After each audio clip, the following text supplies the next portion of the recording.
नमस्कार, special report में आपका स्वागत है। मैं हूं आपके साथ सुमित गुप्ता। एयरफोर्स बेस पर हुए दो धमाकों ने पूरे देश को हिलाकर रख दिया। यह पाकिस्तान की सीमा से महज 14 किलोमीटर की दूरी पर है। ऐसे में शक पाकिस्तान की तरफ जाता है। सवाल यह भी उठता है कि क्या धमाके आतंकी हमले की ओर इशारा कर रहे हैं? आखिर इसका मास्टरमाइंड कौन है? हालांकि जांच एजेंसियां जांच में जुटी हुई हैं। हर एंगल से इसकी तफ्तीश की जा रही है।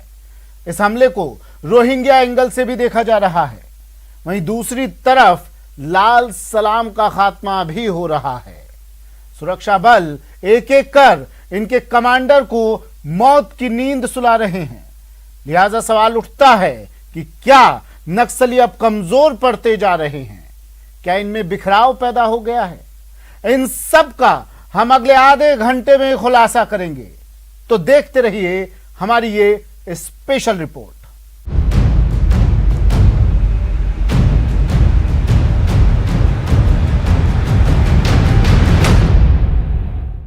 जम्मू एयरफोर्स स्टेशन सामरिक और रणनीतिक लिहाज से देश का महत्वपूर्ण एयरबेस है। यह एयरफोर्स स्टेशन भारत और पाकिस्तान सीमा से महज 14 किलोमीटर की दूरी पर है और शनिवार रात एयरफोर्स स्टेशन पर हुए दो बम धमाके क्या किसी आतंकी साजिश की ओर इशारा कर रहे हैं? सूत्रों के मुताबिक पिछले कुछ सालों में जिस तरह पाकिस्तान के आतंकी संगठन ड्रोन के जरिए भारतीय सीमा में हथियार और बारूद गिराने का काम कर रहे हैं, उसे तो देखकर लगता है कि धमाके की साजिश में पाकिस्तान का ही हाथ है। फिलहाल जांच एजेंसियां धमाके के मास्टरमाइंड को बेनकाब करने की कोशिश कर रही हैं।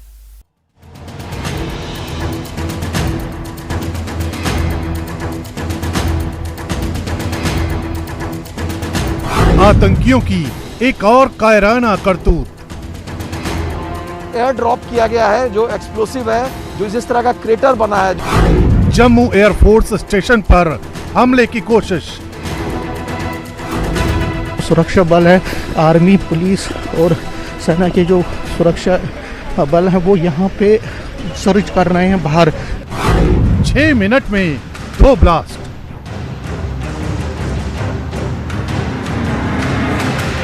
जो एयरफोर्स स्टेशन पर हमला हुआ है वो बैलून्स के जरिए ही हुआ है। साजिश का मास्टरमाइंड कौन? अगर ये पाकिस्तान की इन्वॉल्वमेंट सीधी दिख जाती है, आई थिंक इंडिया बहुत बुरी तरह से इस बात को लेगा और ये पाकिस्तान और टेररिस्ट दोनों को बहुत महंगा पड़ेगा। शनिवार रात करीब 2 बजे आतंकियों की एक साजिश जम्मू के भारतीय वायुसेना के एयरफोर्स स्टेशन पर हुए 2 लो इंटेंसिटी बम धमाकों की शक्ल में नजर आए। न्यूज 18 के पवन शर्मा की खबर के मुताबिक शनिवार रात को जम्मू एयरफोर्स स्टेशन में 2 धमाके हुए। पहला धमाका रात 1:40 पर इमारत की छत पर हुआ। दूसरा धमाका 1:46 पर इमारत के पास हुआ। इस धमाके में 2 लोगों के घायल होने की खबर है। धमाकों के बाद पूरे इलाके को सील कर दिया गया और सर्च ऑपरेशन शुरू कर दिया गया। धमाकों की जांच के लिए NIA और FSL की टीमें जम्मू पहुंच चुकी हैं। जम्मू एयरफोर्स स्टेशन ब्लास्ट मामले में 2 संदिग्धों को भी हिरासत में लिया गया है। सुरक्षा एजेंसियां दोनों संदिग्धों से पूछताछ कर रही हैं। जो सुरक्षा बल हैं वो बाहर आए हैं। देखिए आप तस्वीरों में आप देख सकते हैं कि किस तरह से जो सुरक्षा बल है, आर्मी, पुलिस और सेना के जो सुरक्षा बल है वो यहाँ पे सर्च कर रहे हैं बाहर। जो टेक्निकल एयरपोर्ट जो है उसका बाहर के दृश्य आप देख सकते हैं खुद। यहाँ पे जो सेना है और बाकी फॉरेंसिक टीम के जवान हैं वो यहाँ पे बाहर हैं। देख सकते हैं वो किस तरह से देख रहे हैं चीज़ों को, क्योंकि मैं आपको बता दूं पूरा एरिया जो है ये बहुत ही सेंसिटिव एरिया है। जम्मू एयरफोर्स स्टेशन में धमाके के मामले पर भारतीय वायुसेना की तरफ से आधिकारिक ट्वीट जारी कर कहा गया है, जम्मू एयरफोर्स स्टेशन के टेक्निकल एरिया में आज सुबह कम तीव्रता वाले 2 दो धमाके हुए हैं। पहले धमाके में एक इमारत की छत को हल्का नुकसान पहुंचा है, जबकि दूसरा धमाका खुले एरिया में हुआ है। न्यूज़ 18 के नीतीश कुमार की खबर के मुताबिक इस हमले को अंजाम तक पहुंचाने के लिए आतंकियों ने 2 ड्रोन का इस्तेमाल किया। खबर के मुताबिक ब्लास्ट से पहले 2 ड्रोन की आवाजें सुनी गई थी। इसके अलावा धमाके की जगह पर 4 विस्फोटक गिराए गए, जिनमें से 2 में विस्फोट नहीं हुआ। सूत्रों के मुताबिक धमाके में इस्तेमाल किए गए दोनों ड्रोन पाकिस्तान से भेजे गए हों या फिर इस स्मगलिंग के जरिए ड्रोन के अलग अलग हिस्से भारतीय सीमा में लगाए गए हों और फिर हमले के लिए उन्हें यहां पर तैयार किया गया हो। सूत्रों के मुताबिक जिस जगह पर धमाका हुआ वहां पर 2 ड्रोन की आवाजें भी सुनी गईं। 2 ड्रोन से 4 एक्सप्लोसिव गिराए गए, जिसमें 2 से धमाका हुआ जबकि 2 फट नहीं पाया। हमले में इस्तेमाल ड्रोन के बारे में सुरक्षा एजेंसियों का असेसमेंट है कि या तो ये सीधे सरहद पार पाकिस्तान से आया या फिर इसके पार्ट्स को पाकिस्तान से स्मगल कर जम्मू लाया गया और वहां फिर इसे असेंबल किया गया। रक्षा विशेषज्ञों के मुताबिक जिस तरह इस आतंकी हमले को अंजाम देने की कोशिश की गई है, उसे देखते हुए लगता है कि इस साजिश के तार कहीं न कहीं जाकर पाकिस्तान से जुड़े हैं। क्योंकि जिस तरह कश्मीर में पाकिस्तान में पल रहे आतंकी संगठनों के कमांडरों को भारतीय सुरक्षा बल ढेर कर रहे हैं, उसे देखकर वो बौखला गए हैं। लिहाजा उन्होंने जम्मू एयरफोर्स स्टेशन को निशाना बनाने की कोशिश की है। वहां पर एक आतंकवादी को पकड़ा गया है नरवाल में और उसके पास से 5 किलो आईडी बरामद हुआ है। हाल ही में कुछ छोटी मोटी छुटपुट हरकतें भी हो रही हैं वैली में, लेकिन याद रखना चाहिए कि हमारे चिनार कोर के कमांडर इन्होंने बोला था कि 200 आतंकवादी ये करंटली ऑपरेटिव हैं वैली में। हमारे सिक्योरिटी फोर्सेस बिल्कुल विजिलेंट हैं, अलर्ट हैं, सजग हैं वैली में और वो इन्हें जरूर मार गिराएंगे।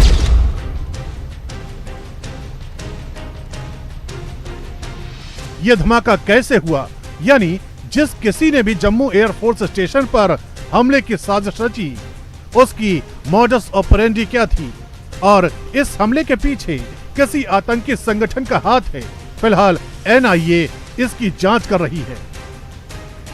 लेकिन रक्षा विशेषज्ञों का मानना है कि जम्मू एयरफोर्स स्टेशन पर धमाके की जो तस्वीर सामने आई है, वो इस धमाके की साजिश के पीछे किसी आतंकी संगठन का हाथ होने की तरफ इशारा कर रही है। जम्मू एयरफोर्स स्टेशन पर एनआईए और एनएसजी की टीमें पहुंच चुकी हैं और धमाके की जांच टेरर एंगल से भी कर रही हैं। रक्षा विशेषज्ञों के मुताबिक पिछले कुछ सालों में जिस तरह से पाकिस्तान में पलने वाले आतंकी संगठन ड्रोन के जरिए भारतीय सीमा में हथियार, असलहा, बारूद गिराने का काम कर रहे हैं, उसे देखकर तो लगता है कि धमाके के साजिश के पीछे पाकिस्तान का ही हाथ है।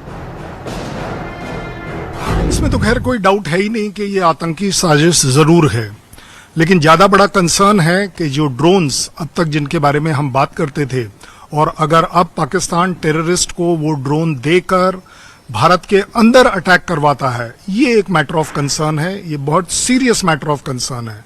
मैं तो ये कहूंगा कि भगवान बचाए इस बार पाकिस्तान को, कि अगर ये पाकिस्तान की इन्वॉल्वमेंट सीधी दिख जाती है, आई थिंक इंडिया बहुत बुरी तरह से इस बात को लेगा और ये पाकिस्तान और टेररिस्ट दोनों को बहुत महंगा पड़ेगा। रक्षा विशेषज्ञों के मुताबिक किसी भी देश की वायुसेना की एयरबेस पर 2 मुख्य एरिया होते हैं। पहला टेक्निकल एरिया, दूसरा एडमिनिस्ट्रेटिव एरिया। और एयरबेस पर मौजूद टेक्निकल एरिया सबसे अहम जगह होती है, क्योंकि टेक्निकल एरिया में ही एयरबेस पर मौजूद तमाम लड़ाकू जहाज, हेलीकॉप्टर और उनके सारे कलपुर्जे मौजूद होते हैं। न्यूज़ 18 के संदीप बोल की खबर के मुताबिक हमले में इस्तेमाल किए गए ड्रोन को स्थानीय तौर पर ही तैयार किया गया। जम्मू के एयरफोर्स स्टेशन पर धमाका ड्रोन के जरिए किया गया, इस बात की तो पुष्टि हो गई है, लेकिन अभी भी सुरक्षा जांच एजेंसियां इस बात को खंगालने में लगी है कि आखिर किस तरीके का ड्रोन था। लेकिन जो सूत्र बताते हैं कि ये ड्रोन जम्मू के इलाके में ही तैयार किया गया था, जिसमें एक क्वाडकॉप्टर में एक क्रूड बॉम्ब को टेप के जरिए जो है बांधा गया था और जहां पे कैमरा लगा होता है वहां जो है एक पेपर कटर लगाया गया था जो कि कैमरे के मूवमेंट के साथ उस टेप को धीरे धीरे काटता रहा और जैसे ही वो क्रूड बॉम्ब नीचे गिरा वो धमाका हो गया। सुरक्षा जानकारों का मानना है कि जम्मू एयरफोर्स स्टेशन सामरिक और रणनीतिक लिहाज से देश का एक महत्वपूर्ण एयरबेस है जो भारत और पाकिस्तान के बीच अंतर्राष्ट्रीय सीमा से महज 14 किलोमीटर की दूरी पर है। और जिस तरह पिछले कुछ वक्त से जम्मू कश्मीर में शांति बहाल हो रही है और खास तौर पर कश्मीर में पाकिस्तान के आतंकी मारे जा रहे हैं, उससे पाकिस्तान बौखलाया हुआ है। ऐसे में जम्मू एयरफोर्स स्टेशन पर हुआ यह हमला काफी गंभीर है और अगर ये साबित हो जाता है कि इस हमले में ड्रोन का ही इस्तेमाल हुआ है तो यह पहला ऐसा आतंकी हमला होगा जिसमें ड्रोन के जरिए किसी एयरबेस को निशाना बनाने की कोशिश की गई। ये लोकली यूज किया गया लगता है, क्योंकि अगर ये सरहद पार से किया जाता, क्योंकि वहां पे इंटरनेशनल बाउंड्री भी कोई दूर नहीं है, अगर ये सरहद पार से किया जाता है तो इसका डायमेंशन बिल्कुल अलग चेंज हो जाएगा जो पाकिस्तान इस समय जोखिम नहीं ले सकता, लेना नहीं चाहेगा। और अगर उसको यहाँ लोकली भी किया गया है जो अवेलेबल ड्रोन्स के जरिए, तो भी ये बहुत सीरियस थ्रेट है। न्यूज 18 के पवन शर्मा की खबर के मुताबिक हो सकता है कि जम्मू में एयरफोर्स स्टेशन पर धमाके के लिए गुब्बारे का इस्तेमाल किया गया हो। सुरक्षा एजेंसियां इस एंगल से भी जांच कर रही हैं। पिछले कुछ दिनों से जम्मू के अलग अलग इलाकों में पाकिस्तानी एयरलाइंस लिखे हुए कई गुब्बारे मिले हैं। न्यूज 18 के पवन शर्मा के मुताबिक हो सकता है कि पहले इस तरह के गुब्बारे भेजकर ट्रायल किया गया हो और फिर शनिवार रात धमाके में गुब्बारे का इस्तेमाल किया गया। बॉर्डर के नजदीक और अमग्रोटा के इलाके में PIA मार्किंग के बैलून्स पाए गए थे और तब सभी अटकलें लगा रहे थे कि ऐसा क्यों किया जा रहा है। मैंने तब भी कहा था कि शायद इनसे IED भेजी जाएगी। मुझे लगता है कि कल रात जो एयरफोर्स स्टेशन पर हमला हुआ है वो बैलून्स के जरिए ही हुआ है। न्यूज 18 के पवन शर्मा की खबर के मुताबिक इस ब्लास्ट के मामले में भारतीय जांच एजेंसियों ने 2 संदिग्धों को हिरासत में लिया है। फिलहाल सुरक्षा एजेंसियां दोनों से पूछताछ कर रही हैं और इस धमाके के मास्टरमाइंड को बेनकाब करने में जुटी हैं ताकि उसे अंजाम तक पहुंचाया जा सके।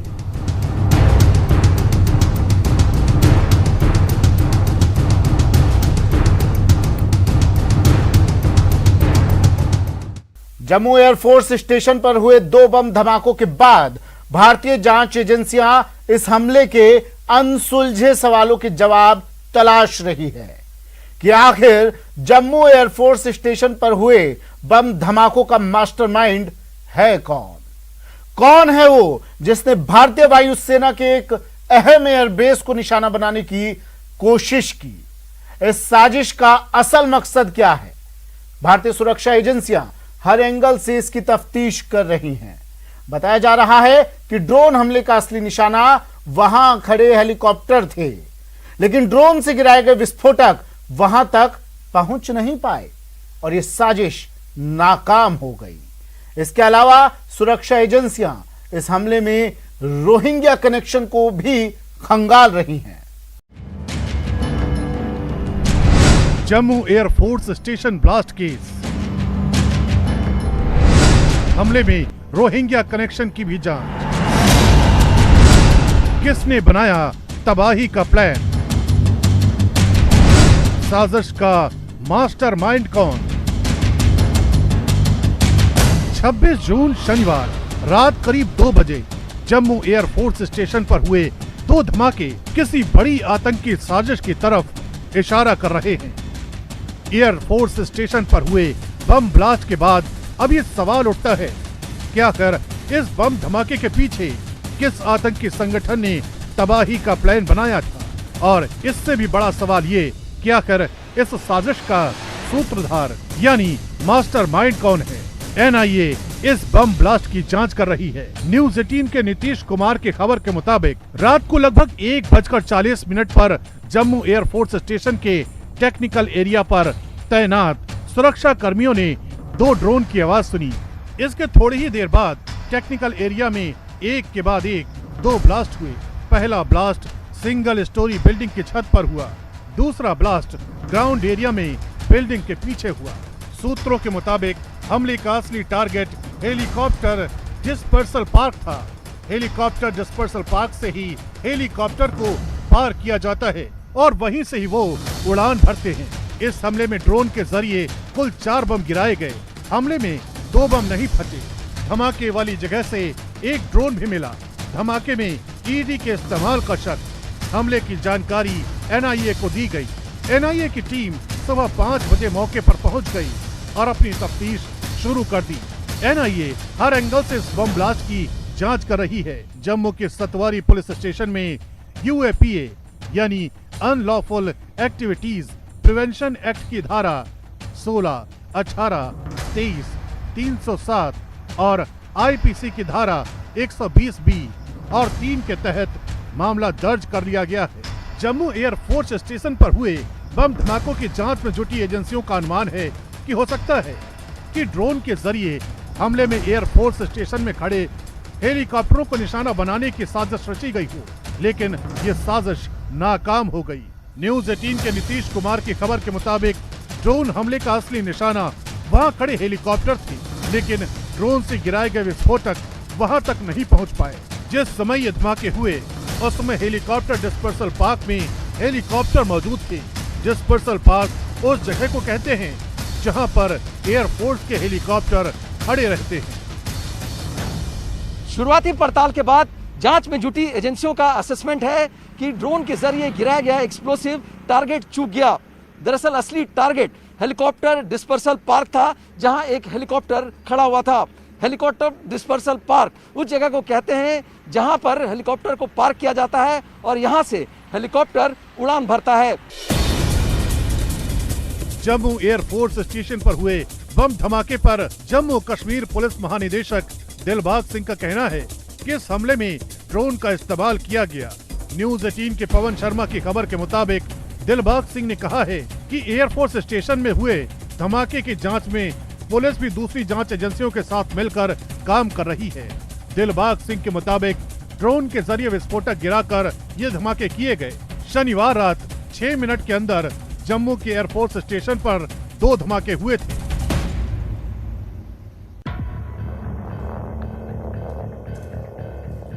न्यूज 18 के पवन शर्मा की खबर के मुताबिक जम्मू एयरफोर्स स्टेशन निक्की तवी इलाके के पास है। निक्की तवी इलाका पाकिस्तान की सीमा से सिर्फ 15 किलोमीटर दूर है। जांच एजेंसियों को शक है कि ड्रोन भेजने के लिए इसी रास्ते का इस्तेमाल किया गया होगा, लेकिन एयरफोर्स स्टेशन पर लगे टावरों और मुस्तैद सुरक्षा की वजह से ड्रोन उस जगह पर धमाके नहीं कर सका जहां पर वो करना चाहते थे। पहले घुसपैठ के लिए निक्की तवी रूट का ही इस्तेमाल किया जाता था। न्यूज 18 के संदीप बोल की खबर है कि सुरक्षा एजेंसियां जम्मू एयरफोर्स स्टेशन पर हुए बम धमाकों के रोहिंग्या कनेक्शन की भी जांच कर रही हैं। सूत्रों के मुताबिक जम्मू के एयरफोर्स स्टेशन के इलाके के आसपास कई रोहिंग्या रहते हैं और सुरक्षा एजेंसियों को शक है कि पाकिस्तान इस हमले को अंजाम देने के लिए रोहिंग्या का इस्तेमाल कर सकता है ताकि इस घटना के तार पाकिस्तान से न जुड़े। यही वजह है कि जांच एजेंसियों ने धमाके में रोहिंग्या कनेक्शन की भी जांच शुरू कर दी है।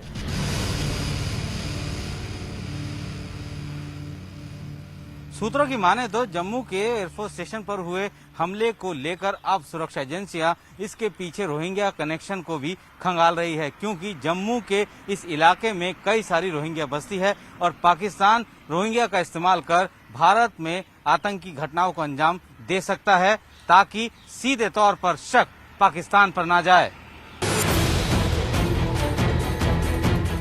रक्षा मंत्री राजनाथ सिंह ने वाइस एयर चीफ मार्शल से बात कर घटना की पूरी जानकारी भी ली।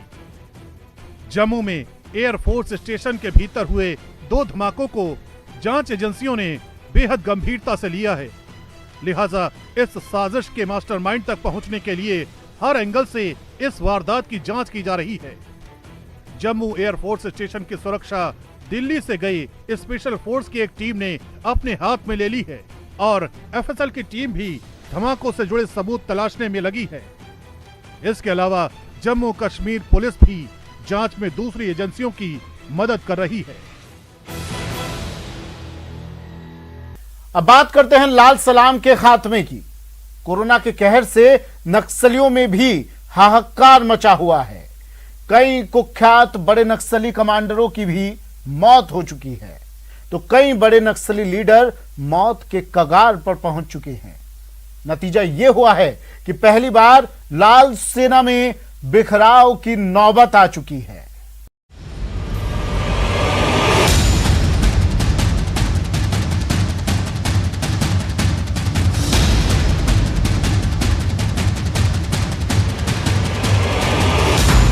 लाल सेना में हाहाकार।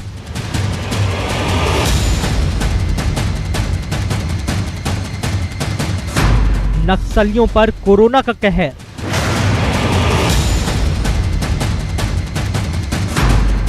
बारह नक्सली कमांडरों की मौत।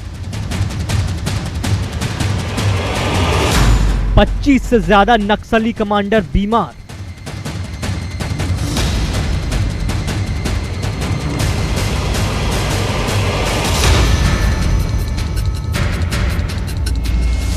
कोरोना वायरस नक्सलियों पर कहर बनकर टूटा है। हालात ये हैं कि बेखौफ लाल सलाम करने वाले नक्सली अब वायरस से बुरी तरह डरे हुए हैं। कई बड़े कमांडर की मौत और बीमारी ने इन्हें तोड़ कर रख दिया है। 5 राज्यों में फैला हुआ नक्सलियों का नेटवर्क अब पहले की तरह काम नहीं कर रहा है। पिछले काफी लंबे समय से कोई बड़ी रणनीति नहीं बनी है और इसकी वजह है कोरोना वायरस। जंगल में छिपकर रहने वाले नक्सली बुरी तरीके से कोरोना की चपेट में आ चुके हैं। कई बड़े लीडर्स की मौत हो चुकी है, तो जो बचे हैं वो बुरी तरीके से कोरोना से बीमार है। पुलिस से मिली जानकारी के मुताबिक कोरोना की वजह से नक्सलियों के 12 बड़े कमांडरों की मौत हो चुकी है। 25 से ज्यादा बड़े कमांडर बुरी तरह बीमार हैं और मरने की कगार पर पहुंच चुके हैं। मरने वाले कई कमांडरों के पास कई अहम जिम्मेदारियां थीं। कोरोना की वजह से नक्सलियों की सप्लाई चेन टूट चुकी है। सबसे ज्यादा नुकसान महिला विंग का बताया जा रहा है। उनके बड़े काडर हिडमा जो कि बटालियन नंबर 1 का कमांडर है, सोनू जो कि बटालियन के कंपनी नंबर 2 का कमांडर है, विनोद डीवीसी, राजेश डीवीसी, नंदू जो टेक्निकल टीम का 2IC है, और भी काफ़ी सारे माओवादी जो हैं वो बीमार चल रहे हैं। पिछले 2 महीने में 7 माओवादियों की नक्सलियों ने खुद कोरोना से मौत स्वीकारी है। जितने बड़े कमांडर उतने ज्यादा मूवमेंट, जितनी ज्यादा मूवमेंट उतने ही अधिक लोगों से मुलाकात। कभी गांव वालों के साथ मीटिंग तो कभी दूसरे राज्यों की यात्रा। नक्सलियों का मास्क और दूरी से कोई नाता नहीं होता, जिसका नतीजा ये हुआ कि बड़े लीडर एक एक करके वायरस की चपेट में फंसते चले गए और संगठन बिखरता गया। कोरोना में मारे गए लाल सलाम के कमांडरों के पास कई अहम जिम्मेदारियां थी। उनमें नक्सलियों के सेंट्रल कमेटी का मेंबर और ऑर्गेनाइजेशन टीम का chief Haribhushan, state committee member और टेलीकम्युनिकेशन प्रमुख शोभराय, सप्लाई चेन प्रमुख मोहन वेट्टी, टेक्निकल टीम के प्रभारी आयतू और महिला विंग की प्रभारी भरत अक्का का नाम शामिल है। और इनके जाने के बाद से नक्सल संगठन कमजोर हुआ है। कोरोना वायरस ने सबसे पहले कुख्यात नक्सली हरिभूषण को अपना शिकार बनाया।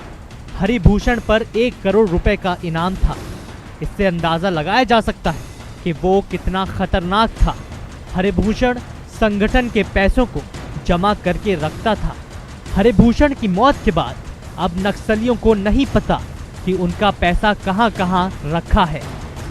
हरिभूषण तेलंगाना स्टेट कमेटी का सेक्रेटरी भी था और तेलंगाना एरिया में बड़े कॉन्ट्रैक्टर्स, बड़े तेंदुपत्ता ठेकेदारों से उसके रिश्ते रहे हैं। उसके मरने से नक्सल संगठन को काफी नुकसान होगा। इसके अलावा लाल सेना के ऐसे कई अहम चेहरे हैं जो अब कोरोना का शिकार हो चुके हैं और उनकी मौत के बाद संगठन पूरी तरह से बैकफुट पर है। पुलिस से मिली जानकारी के मुताबिक 30 से अधिक नक्सली कमांडर बीमार हैं और इनकी हालत बहुत ही खराब है। इतना कुछ होने के बाद भी अभी भी सोशल डिस्टेंसिंग और मास्क का उपयोग नहीं कर रहे। अभी भी ग्रामीणों के साथ मीटिंग लेके उनको जो है आंदोलन के लिए भड़का रहे हैं। जाहिर सी बात है, जंगल में ऑक्सीजन और वेंटिलेटर मिलना नामुमकिन है। बेहतर इलाज तो बहुत दूर की बात है। पुलिस नक्सलियों की मदद करने को तैयार है, लेकिन इसके लिए नक्सलियों को सरेंडर करना होगा और इसके लिए नक्सली कभी तैयार नहीं होंगे।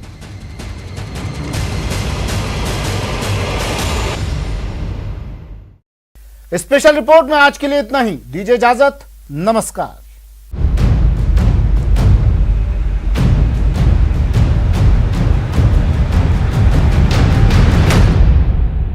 देश और दुनिया को बाजार मानने वाले और मेडिकल टेररिस्ट